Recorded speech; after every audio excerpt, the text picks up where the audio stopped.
अस्सलाम वालेकुम dear friends.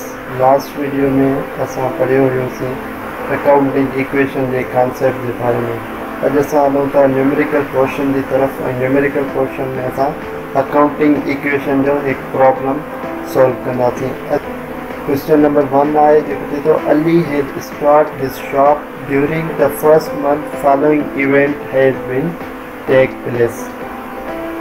Ali हिकिड़ो बिजनेस स्टार्ट किया है शॉप जो फर्स्ट मंथ में कुछ ट्रांजेक्शन्स या इवेंट्स टाइम जेके बिजनेस में लेन देन थी असां ट्रांजेक्शन्स या इवेंट्स चवंदा आहियूं। उन्हनि खे असांखे छा करिणो आहे, अकाउंटिंग इक्वेशन ठाहिणी आहे। हेठि असां वटि रिक्वायर्ड आहे prepare the accounting equation of about transactions. और फर्स्ट ट्रांजेक्शन असांजी छा आहे, Mr. Ali had started business with cash 1 lakh. Mr. Ali छा कयो आहे, बिजनेस स्टार्ट कयो आहे with cash 1 lakh rupees। कल मां तव्हांखे ॿुधायो हुयो त अकाउंटिंग इक्वेशन जो फॉर्मेट में त पहिरियों तव्हां अकाउंटिंग इक्वेशन जी हेडिंग ॾींदो, उन खां पोइ asset side left hand side assets लिखंदो and right hand side liability plus capital लिखंदो। उन खां पोइ असां छा आहे, फर्स्ट ट्रांजेक्शन असांजी आहे मिस्टर अली हैड started business with cash 1 lakh rupees. मां तव्हांखे लास्ट वीडियो में ॿुधायो हुयो त कैपिटल छा के चइबो आहे, कैपिटल उन शइ खे चइबो आहे जेको बिजनेसमैन पाण इन्वेस्ट करे, बिजनेस में जेको मालिक जो पंहिंजो पैसो हूंदो आहे उनखे असां कैपिटल या ओनर इक्विटी चवंदा आहियूं। तो केतिरो इन्वेस्ट कयो अथई, 1 lakh रुपीज़। त असां कैपिटल जो अकाउंट खोलियोसीं ऐं हुन में 1 lakh रुपीज़ लिखियासीं। हम कैपिटल इन्वेस्ट कयो आहे छा में, छाजे फॉर्म में इन्वेस्ट कयो, हम कैश जे फॉर्म में इन्वेस्ट कयो आहे। त असां छा कयोसीं, कैश जो अकाउंट खोलियोसीं, एसेट साइड खोलियो, एसेट कैश असांजो एसेट हूंदो आहे, उन करे 1 lakh लिखियोसीं। असांजी सेकेंड ट्रांजेक्शन छा जे, purchase goods for cash 10,000 and credit 5,000।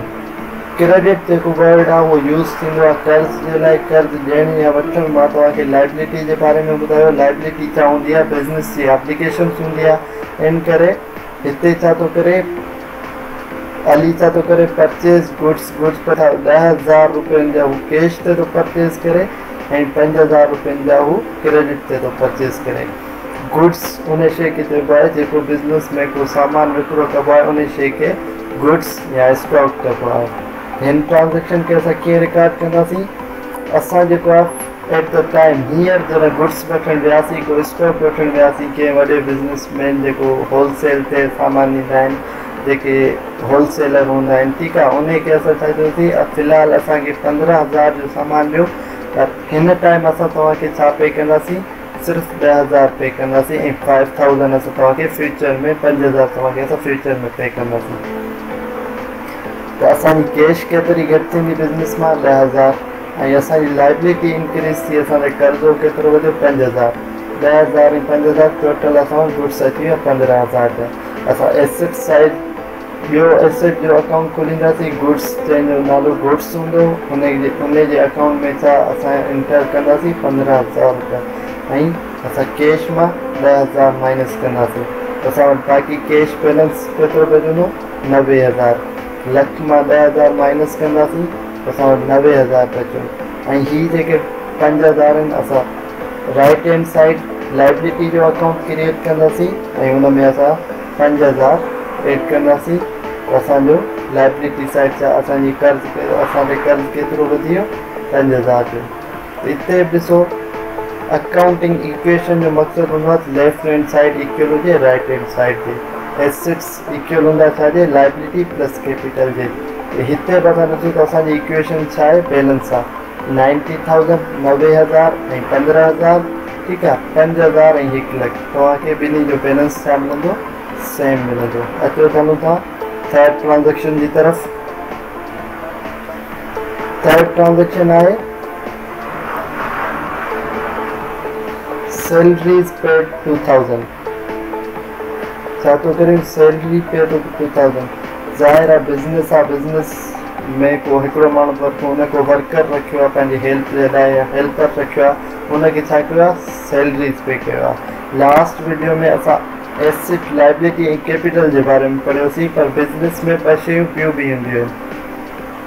हिकिड़ो हूंदो आहे इनकम, ॿियो हूंदो आहे एक्सपेंस। एक्सपेंस असां ख़र्चनि खे चवंदा आहियूं, बिज़नेस में जेके बिज़नेस जा ख़र्चा हूंदा आहिनि उन्हनि खे एक्सपेंस चवंदा आहियूं। ऐं इनकम जेके बि बिज़नेस में प्रॉफिट थींदो आहे, मुनाफ़ो या बिज़नेस जेका बि कमाई कंदो आहे उनखे असां इनकम चवंदा आहियूं। हिन छा कयो सैलरीज़ पेड, इहो छा आहे असांजो एक्सपेंस आहे, ख़र्चो आहे।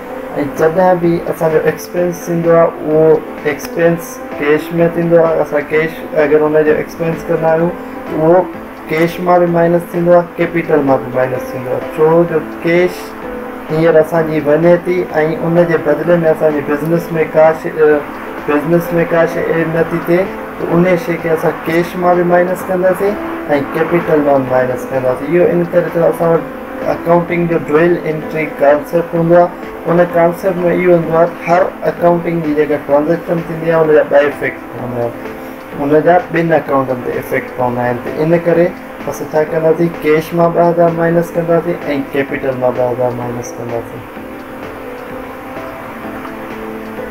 फोर्थ ट्रांजेक्शन आहे असांजी sold goods to Meena costing 4000 for 5000 on credit.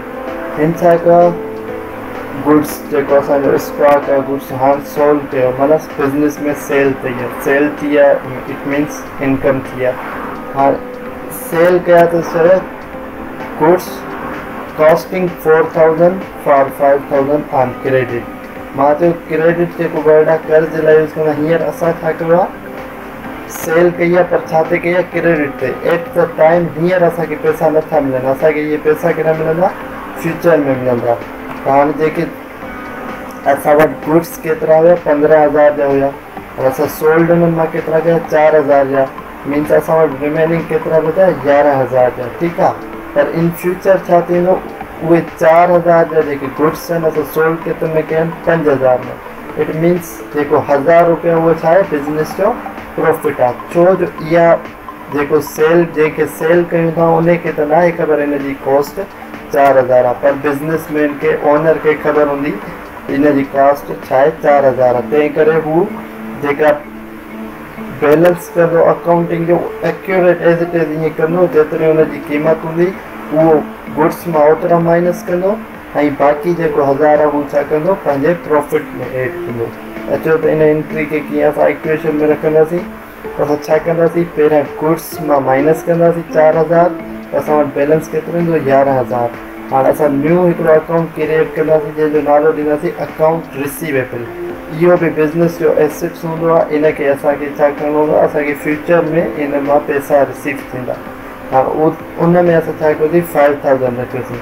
हाणे हिते 4000 हिते 5000। हाणे असां वटि बाक़ी जेको 1000 बचियो उहो छा कंदासीं डायरेक्ट वञी कैपिटल में एड कंदासीं। मां जीअं तव्हांखे ॿुधायांव त बिज़नेस में जेके एक्सपेंस थींदा उहे बिज़नेस ओनर ई बियर कंदो, जेको बिज़नेस मैन हूंदो उहो ई ख़र्च उहे माइनस थींदा छा मां कैपिटल मां। ऐं बिज़नेस में जेका बि इनकम थींदी या प्रॉफिट थींदो उहो एड थींदो छा में कैपिटल में, छो जो बिज़नेस जो फ़ाइदो कंहिंखे पवंदो आहे बिज़नेसमैन खे ओनर खे पवंदो आहे। हाणे असां छा कंदासीं इहो 1000 रुपयो वञी बिज़नेसमैन जे ओनर जे अकाउंट में एड कंदासीं।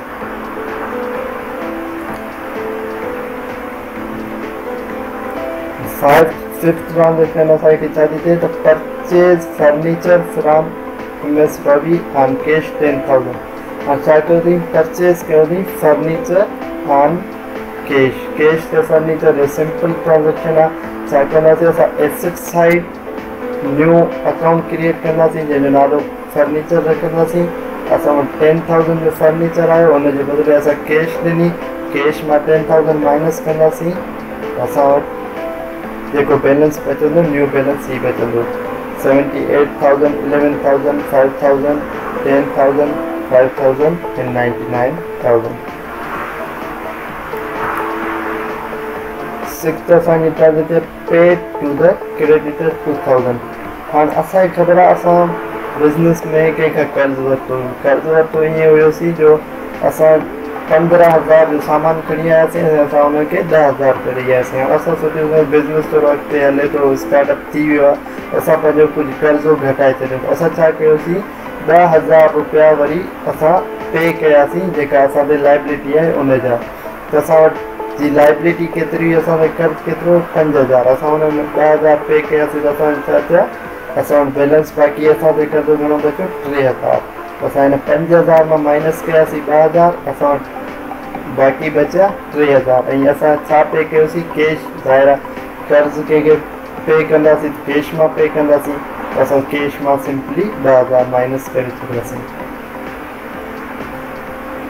असांजी 7th ट्रांजेक्शन हुजे रिसीव फ्रॉम मीना 3,000 रुपया हाणे छा कयनि मीना खां रिसीव कयनि। हाणे असां जेको आहे असां बि कंहिंखे कर्ज़ ते सामान ॾिनो हुयोसीं, हाणे उन छा कयो आहे असांखे पैसा ॾिना आहिनि, उन वटि पैसा अची विया, हाणे उन असांखे पैसा ॾिना, उन असांखे घणनि ॾिना आहिनि 3,000 ॾिना आहिनि। ऐं असां हुनखे सामान घणी ॾिनोसीं 5,000 जो, त हाणे असांखे 3,000 मिली विया, त असां 3,000 हुनजे अकाउंट मां माइनस कयासीं।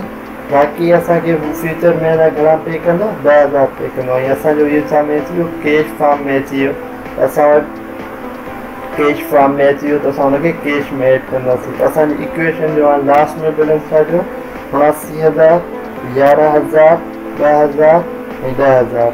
हिन साइड असां वटि 3,000 ऐं 99,000। असां इहे जॾहिं ॿिन्ही साइडनि जो हिन साइड जा ही 4 अकाउंट जॾहिं पाण में प्लस कंदासीं ऐं हिन साइड जा ही 2 अकाउंट प्लस कंदासीं त असां वटि अमाउंट अचे थो 1,10,000 ऐं 1,02,000। त असांजी छा आहे इक्वेशन बैलेंस आहे।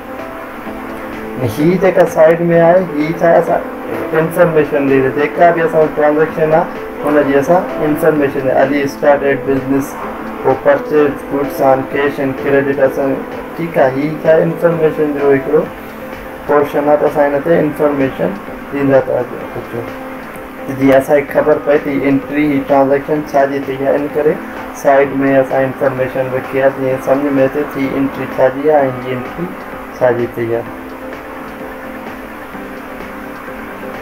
उम्मीद तो तव्हांखे अकाउंटिंग इक्वेशन जो ही प्रॉब्लम समझ में आयो हूंदो। वधीक इंफॉर्मेटिव वीडियोस जे लाइ असांजी चैनल सिंधी इंफोटेनमेंट खे लाइक कयो ऐं सब्सक्राइब कयो।